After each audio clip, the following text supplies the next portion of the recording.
পূর্ব এশিয়ায় আবারও যুদ্ধের দামামা বেজে উঠছে। জাপানের সামরিক শক্তি বৃদ্ধির বিরুদ্ধে উত্তর কোরিয়া সামরিক পদক্ষেপ গ্রহণের হুঁশিয়ারি দিয়েছে। গত ৫ আগস্ট উত্তর কোরিয়া সতর্ক করে জানায়, জাপান যেভাবে নিজেদের সামরিক শক্তি ও প্রতিরক্ষা সক্ষমতা বাড়াচ্ছে, তার জবাবে পিয়ংইয়ংও সামরিক পদক্ষেপ নেবে। প্রয়োজনে নতুন সামরিক সক্ষমতা গড়ে তোলা হবে। এই সতর্কবার্তা দিয়েছেন উত্তর কোরিয়ার প্রভাবশালী নেত্রী কিম ইয় জং। তিনি দেশটির নেতা কিম জং উনের আপন বোন। অনেক বিশ্লেষকের মতে ভবিষ্যতে তিনিই উত্তর কোরিয়ার ক্ষমতার উত্তরসূরি হতে পারেন। উত্তর কোরিয়ার রাষ্ট্রীয় সংবাদ সংস্থা কোরিয়ান সেন্ট্রাল নিউজ এজেন্সি তার দীর্ঘ বিবৃতিটি প্রকাশ করেছে। সেই বিবৃতিতে কিম ইয় জং হুঁশিয়ারি দিয়ে বলেন, জাপানের সামরিক রূপান্তরের জবাবে পিয়ংইয়ং অতিরিক্ত সামরিক সক্ষমতা গড়ে তুলবে। তিনি জাপানকে যুদ্ধ অপরাধী রাষ্ট্র হিসাবে কটাক্ষ করে আরও বলেন, যুদ্ধ অপরাধী রাষ্ট্র জাপান খুব দ্রুত নিজেদেরকে একটি যুদ্ধ রাষ্ট্রে পরিণত করার পথে এগিয়ে নিয়ে যাচ্ছে। উত্তর কোরিয়ার এই প্রভাবশালী নেত্রী বলেন, জাপান সম্প্রতি দূরপাল্লা টমাহক ক্রুজ ক্ষেপণাস্ত্রের পরীক্ষামূলক উৎক্ষেপণ করেছে। শুধু তাই নয়, মে মাসে ফিলিপাইনে যুক্তরাষ্ট্রের নেতৃত্বে অনুষ্ঠিত সামরিক মহড়াতেও অংশ নিয়েছে। তিনি দাবি করেন, এসব ঘটনায় স্পষ্ট করে যে ওয়াশিংটন প্রশান্ত মহাসাগরীয় অঞ্চলে জাপানের সামরিক তৎপরতাকে সমর্থন করছে। তিনি সতর্ক করে দেন, জাপান এখন এমন সামরিক শক্তি গড়ে তুলছে যাতে সুযোগ পেলেই আগেভাগে আঘাত হানতে পারে। কিম ইয় জং স্পষ্ট হুঁশিয়ারি দিয়ে বলেন, জাপানের এই সামরিক পরিবর্তন যদি উত্তর কোরিয়ার জন্য বড় হুমকি হয়ে দাঁড়ায়, তাহলে পিয়ংইয়ং কখনোই চুপচাপ বসে থাকবে না। বিবৃতির শেষ দিকে তিনি জাপানকে সামরিকবাদের উত্তরাধিকারী হিসাবে অভিহিত করে কঠোর ভাষায় সতর্ক করেন।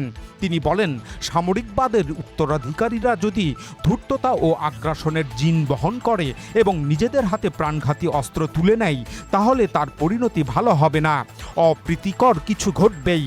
উল্লেখ্য, দ্বিতীয় বিশ্বযুদ্ধের পর দীর্ঘ সময় ধরে জাপান শান্তিবাদী নীতি অনুসরণ করত, কিন্তু গত কয়েক বছর ধরে দেশটি ধীরে ধীরে সেই অবস্থান থেকে সরে গিয়েছে। তারা দ্রুত নিজেদের সামরিক শক্তি বাড়াচ্ছে, প্রতিরক্ষা খাতেও অনেক বেশি অর্থ ব্যয় করছে। 2025 সালে জাপান তাদের প্রতিরক্ষা ব্যয় 62 বিলিয়ন মার্কিন ডলারেরও বেশি করেছে। আগের বছরের তুলনায় এই ব্যয় 9.5%-রও বেশি বেড়েছে। এই বিরাট প্রতিরক্ষা ব্যয় দেশটির মোট জিডিপির প্রায় 1.5% সমান। 1958 সালের পর এটি জাপানের সর্বোচ্চ প্রতিরক্ষা ব্যয়ের হার। জাপান সামরিক ব্যয় বাড়ানোর পাশাপাশি যুক্তরাষ্ট্র, ভারত, অস্ট্রেলিয়া এবং ফিলিপাইনের সঙ্গে প্রতিরক্ষা সহযোগিতাও জোরদার করছে। নিজেদের দূরবর্তী দ্বীপগুলোতে আধুনিক ক্ষেপণাস্ত্র ব্যবস্থা মোতায়েন করছে। একই সঙ্গে নিয়মিত যৌথ নৌ, বিমান ও সামরিক মহড়ায় অংশ নিচ্ছে। গত 4 আগস্ট জাপানের প্রতিরক্ষা মন্ত্রী বলেন, বর্তমান পরিস্থিতিতে আর দেরি করার সুযোগ নেই, দেশের সামরিক শক্তি আরও দ্রুত বাড়াতে হবে। এর আগে জাপান সরকারের এক নতুন জাতীয় নিরাপত্তা মূল্যায়নে বলা হয়, চীন, রাশিয়া এবং উত্তর কোরিয়ার বাড়তে থাকা সামরিক তৎপরতার কারণে জাপানকে এখন আরও বেশি প্রস্তুত থাকতে হবে। এরপর গত 5 আগস্ট জাপানের প্রতিরক্ষা মন্ত্রণালয় নিশ্চিত করে যে জুলাই মাসের শেষ সপ্তাহে টমাহক ক্রুজ ক্ষেপণাস্ত্রের উৎক্ষেপণই ছিল দেশটির ইতিহাসে এ ধরনের প্রথম বড় পরীক্ষা। জাপান ইতিমধ্যেই যুক্তরাষ্ট্রে তৈরি এই টমাহক ক্রুজ ক্ষেপণাস্ত্র গ্রহণ করা শুরু করেছে। একই সঙ্গে চোকাই নামের একটি ডেস্ট্রয়ার যুদ্ধজাহাজকে এসব ক্ষেপণাস্ত্র পরিচালনার জন্য প্রস্তুত করা হয়েছে। শুধু তাই নয়, গত জুলাই মাসে জাপান যুক্তরাষ্ট্রের সঙ্গে একাধিক যৌথ নৌ মহড়ায় অংশ নিয়েছে। 21 থেকে 25 জুলাই ফিলিপাইনের বিশেষ অর্থনৈতিক অঞ্চলে যুক্তরাষ্ট্র ও ফিলিপাইনের সঙ্গে বহুজাতিক সামুদ্রিক মহড়া চালিয়েছে জাপান। একই মাসে উত্তর জাপানের মৎসু উপসাগরেও যুক্তরাষ্ট্রের সঙ্গে নৌমাইন মোকাবেলার যৌথ মহড়াও পরিচালনা করেছে। অস্ট্রেলিয়ার সঙ্গেও জাপান যৌথ সামরিক মহড়া চালিয়েছে। জাপান এসবের পাশাপাশি ব্রিটেন ও ইতালির সঙ্গে যৌথভাবে গ্লোবাল কম্ব্যাক্ট এয়ার প্রোগ্রাম বা জিক্যাপ নামে 6ষ্ঠ প্রজন্মের যুদ্ধবিমান তৈরির কাজও করছে। এই কর্মসূচিতে গত জুলাই মাসে কানাডা প্রথম পর্যবেক্ষক রাষ্ট্র হিসেবে যোগ দিয়েছে। শুধু আকাশপথেই নয়, সমুদ্রপথেও জাপান নিজেদের সামরিক শক্তি বাড়াচ্ছে। নতুন যুদ্ধজাহাজ, ক্ষেপণাস্ত্রবাহী ডেস্ট্রয়ার এবং আধুনিক সাবমেরিন বহর গড়ে তোলার কাজ দ্রুত এগিয়ে চলছে। সব মিলিয়ে সাম্প্রতিক ঘটনাগুলো স্পষ্টভাবে দেখাচ্ছে যে জাপান দ্রুত একটি শক্তিশালী সামরিক শক্তিতে পরিণত হচ্ছে। বর্তমানে উত্তর কোরিয়া এবং জাপানের মধ্যে যে উত্তেজনা দেখা যায় তার শেকড় অনেক পুরনো। এর পেছনে রয়েছে ঔপনিবেশিক শাসনের তিক্ত ইতিহাস। 1910 সালে জাপান পুরো কোরীয় উপদ্বীপ দখল করে নেয়। এরপর টানা 35 বছর কোরীয় উপদ্বীপ জাপানের সহিংস ঔপনিবেশিক শাসনের অধীনে ছিল।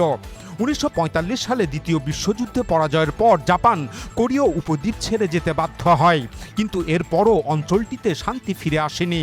অল্প কিছুদিনের মধ্যেই যুক্তরাষ্ট্রের নেতৃত্বাধীন পুঁজিবাদী জোট এবং সোভিয়েত ইউনিয়ন ও চীনের সমর্থিত সমাজতান্ত্রিক বলয়ের মধ্যে তীব্র প্রতিদ্বন্দ্বিতা শুরু হয়। এরই ধারাবাহিকতায় 1950 সালে কোরীয় যুদ্ধ শুরু হয়। টানা 3 বছর রক্তক্ষয়ী যুদ্ধের পর 1953 সালে যুদ্ধবিরতি চুক্তি স্বাক্ষরিত হয়। তবে আজ পর্যন্ত কোনো স্থায়ী শান্তি চুক্তি হয়নি। আর সেই যুদ্ধের ফলেই কোরীয় উপদ্বীপ কার্যত দুটি রাষ্ট্রে বিভক্ত হয়ে যায়।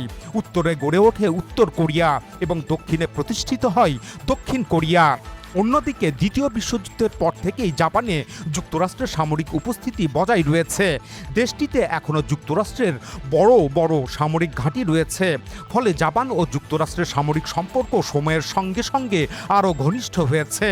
আর উত্তর কোরিয়ার সঙ্গে জাপানের সম্পর্ক ক্রমেই তিক্ত হলেও দক্ষিণ কোরিয়া উল্টো জাপানের সঙ্গে সামরিক ও নিরাপত্তা সহযোগিতা বাড়িয়েছে। এখন সিউল, টোকিও ও ওয়াশিংটনের মধ্যে শক্তিশালী ত্রিপক্ষীয় প্রতিরক্ষা সহযোগিতা চুক্তি প্রতিষ্ঠিত হয়েছে। উত্তর কোরিয়ার ক্ষেপণাস্ত্র এবং পারমাণবিক কর্মসূচি এবং চীনের ক্রমবর্ধমান সামরিক শক্তির কারণে এই সহযোগিতা আগের যে কোনো সময়ের তুলনায় আরও শক্তিশালী হয়েছে। বস্তুত জাপানের ঔপনিবেশিক শাসনের স্মৃতি এবং কোরীয় যুদ্ধের উত্তরাধিকার আজও উত্তর পূর্ব এশিয়ার রাজনীতি ও নিরাপত্তা পরিস্থিতিকে গভীরভাবে প্রভাবিত করছে। আর সে কারণেই জাপানের সামরিক শক্তি বৃদ্ধিকে উত্তর কোরিয়া শুধু বর্তমানের একটি ঘটনা হিসাবে নয়, বরং ইতিহাসের ধারাবাহিকতার অংশ হিসেবেই দেখছে। এদিকে জাপানের বর্তমান সামরিক শক্তি বৃদ্ধির কড়া সমালোচনা করছে চীনও। উত্তর কোরিয়ার অন্যতম প্রধান মিত্র চীন জাপানের নতুন সামরিকবাদ নিয়ে উদ্বেগ প্রকাশ করেছে। সাম্প্রতিক সময়ে চীন ও জাপানের মধ্যে উত্তেজনাও অনেক বেড়েছে। গত বছরের নভেম্বরে জাপানের প্রধানমন্ত্রী সানায়ে তাকাইচি বলেন, চীন যদি তাইওয়ান দখলের জন্য সামরিক পদক্ষেপ নেয় তাহলে জাপানের সশস্ত্র বাহিনীও প্রতিক্রিয়া জানাতে পারে।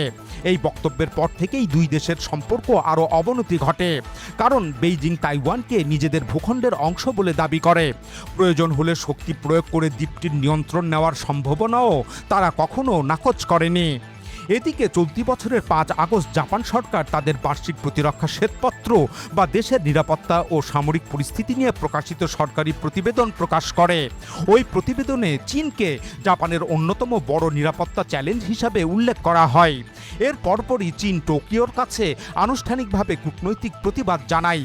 বেইজিং অভিযোগ করে জাপান ইচ্ছাকৃতভাবে কথিত চীনা হুমকিকে অতিরঞ্জিত করছে, তাইওয়ান ইস্যুতে অযথা হস্তক্ষেপ করছে এবং নিজেদের সামরিক শক্তি বাড়ানোর অজুহাত তৈরি করছে।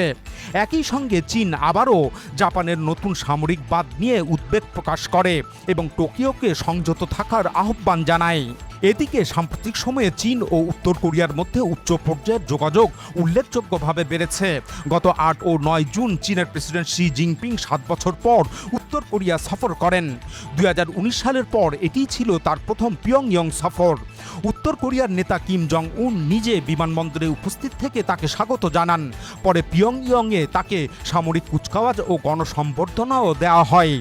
এই সফর শেষে দুই দেশ সার্বভৌমত্ব, নিরাপত্তা ও কৌশলগত সহযোগিতা আরও জোরদার করার অঙ্গীকার করে। সেই সঙ্গে কিম জং উন আবারও চীনের এক চীন নীতির প্রতি পূর্ণ সমর্থন জানান এবং তাইওয়ান ইস্যুতে বেইজিংয়ের পাশে থাকার প্রতিশ্রুতি দেন। চীনা প্রেসিডেন্টের ওই সফরে পিয়ংইয়ং এবং বেইজিংয়ের যৌথ ঘোষণায় উত্তর কোরিয়ার পারমাণবিক কর্মসূচি নিয়ে কোনো সমালোচনা বা চাপের কথা উল্লেখ করা হয়নি। অনেক বিশ্লেষকের মতে এর মাধ্যমে চীন পরোক্ষভাবে উত্তর কোরিয়ার বর্তমান পারমাণবিক বাস্তবতাকে মেনে নেওয়ার ইঙ্গিত দিয়েছে। এরপর জুলাই মাসেও দুই দেশের মধ্যে উচ্চ পর্যায়ের সফর অব্যাহত থাকে। চীনের শীর্ষ নেতা এবং উত্তর কোরিয়ার প্রধানমন্ত্রীর পাল্টাপাল্টি সফর দুই দেশের ঘনিষ্ঠ সম্পর্কের আরও স্পষ্ট বার্তা দেয়। বিশ্লেষকদের মতে যুক্তরাষ্ট্র, জাপান ও দক্ষিণ কোরিয়ার ক্রমবর্ধমান সামরিক সহযোগিতার জবাব দিতেই বেইজিং ও পিয়ংইয়ং আবারও তাদের পুরনো কৌশলগত সম্পর্ক সম্পর্ককে আরও শক্তিশালী করছে। অনেকের মতে উত্তর পূর্ব এশিয়ায় নতুন করে দুটি শক্তিশালী কৌশলগত বলয় আরও স্পষ্ট হয়ে উঠছে। উল্লেখ্য, উত্তর কোরিয়া বহুবার নিজেদেরকে একটি স্থায়ী পারমাণবিক শক্তিধর দেশ হিসাবে ঘোষণা করেছে, অর্থাৎ দেশটি পারমাণবিক নিরস্ত্রীকরণ চুক্তিতে স্বাক্ষর করবে না এবং নিজেদের পারমাণবিক অস্ত্রও ত্যাগ করবে না।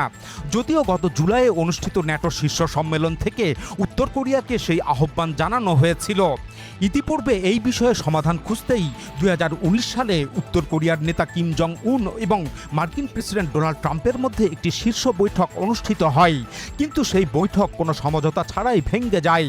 কারণ উত্তর কোরিয়া তাদের পারমাণবিক কর্মসূচি বন্ধ করবে কিনা এবং এর বিনিময়ে দেশটির উপর আরোপিত নিষেধাজ্ঞা শিথিল করা হবে কিনা অথবা সম্পূর্ণ প্রত্যাহার করা হবে কিনা, এই নিয়ে দুই পক্ষের মধ্যে কোনো সমঝোতা হয়নি। এরপর থেকেই পিয়ংইয়ং পারমাণবিক অস্ত্র ধরে রাখার অবস্থান আরও জোরালোভাবে অঙ্গীকার করছে।